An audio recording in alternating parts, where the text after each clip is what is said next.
So I'm Justin Patton. I'm Head Curator of International Art at the Art Gallery of New South Wales, and in that capacity I work with many different kinds of art from many different places, but a real passion of mine is painting. I've written about it a great deal, wrote a book called How to Look at a Painting, and it's the medium that I keep coming back to, and I think of it as the great underdog medium. It's been around for ages, and it's outshouted by the movies, it's overwhelmed by digital content in our age, but I think it's got a great fighting chance, and I like to stick up for it on that basis.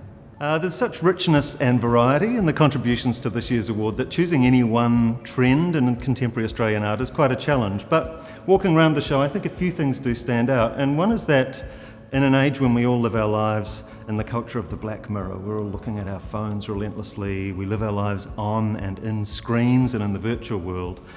These artists are saying, what should a painting look like in this age? So when I look at, say, Gregory Hodges' abstract work in which you see expressive brushstrokes which are strangely flat and compressed, or when you look at the seamless photorealist surface of Anna Christensen's painting, I see artists who are asking what a painting should look like in the digital age. One of the other things that I think is notable in the show, and again it relates to the predominance of digital media and smooth virtual images in our lives, is the profound madeness of many of the works. I think many of these artists are diving, as so many painters around the world are, into the sticky, viscous materiality of the medium that they work with. So if you look at Hussein Sami's abstract work, where he seems to have flung these luscious looking skins of paint at the surface of the work rather than applying it with a brush, or when you look at the very abject, almost rotten colours of Amber Boardman's figurative painting, or when you look at the built-up surface of Yvette Coppersmith's portrait painting, I see artists who are really revelling in the materiality of their medium and saying that this today is the one thing that painting can do that other media can't.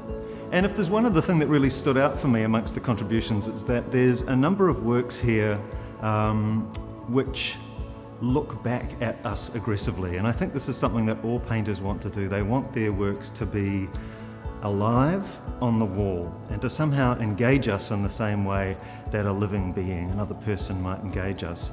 So when I look at Yvette's portrait, or I look at Amanda Marburg's strange plasticine figure, when I look at Andrew Brown's board with its pierced eyes that seems to be looking at us but also keeping a secret, I see artists who are trying to get us to engage with the work on the wall with some of the curiosity and intensity that we might bring to an interesting person.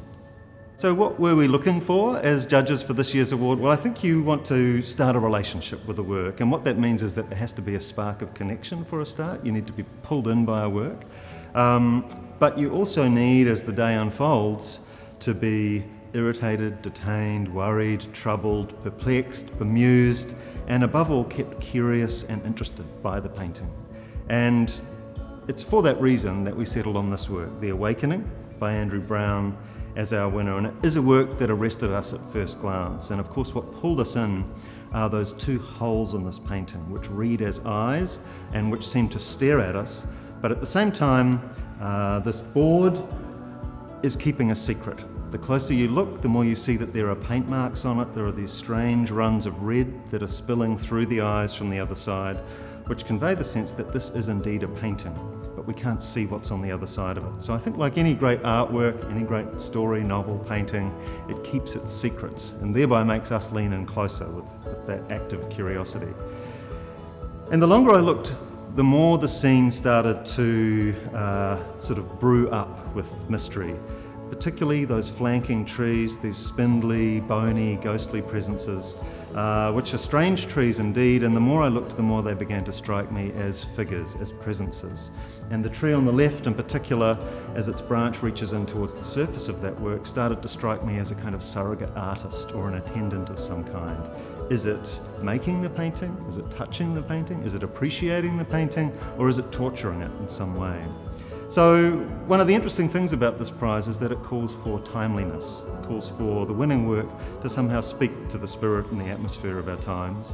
And I think that this painting does it in two ways. It does it artistically, in that it's a work about the fate and the fortunes of painting in our time. Because here we have a painting strapped to a tree, almost crucified to it, and its fortunes seem troubled. So is this what painting is in the 21st century? And although it's not an overtly political painting, I think it does speak to the temper of our times in another sense. It's a work which addresses or somehow captures that sense I think we all have, that dark deeds are going on in strange places. It's that niggling sense in the back of your mind that things aren't quite right. And this is one of those paintings that is right precisely because it's not quite right. It's a bad dream that makes a very good painting.